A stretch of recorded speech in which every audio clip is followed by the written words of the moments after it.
Nesta última e se cadra derradeira semana con vostedes, queríamos tamén lembrar os interesantes datos que ofrece o Observatorio para a Sociedade da Información e da Modernización de Galicia, a que alguén se lle ocurriu chamar o SIMGA. Segundo o último informe do SIMGA, o número de empresas do sector TIC de Galicia acadou en xuño de 2013 a cifra de 2029, o que supón un incremento do 2,7% respecto ao ano 2012. Isto sitúa a Galicia como a quinta comunidade autónoma con maior número de empresas tecnolóxicas, subindo un posto no ranking estatal respecto ao ano anterior e superando o ritmo de crecemento do número de empresas TIC a nivel estatal. O Observatorio realiza informes moi asisados e interesantes, pero o de SIMGA é un tanto difícil de pronunciar.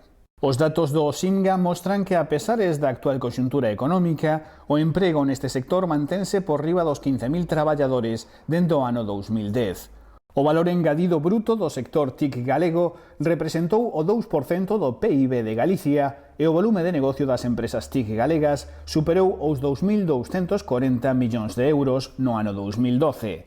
Como se pode ver, o traballo do SIMGA é imprescindible para saber de onde vimos e cara onde queremos ir. A única chata que lle podemos poñer á súa tarefa é o nome, que resulta francamente impronunciable.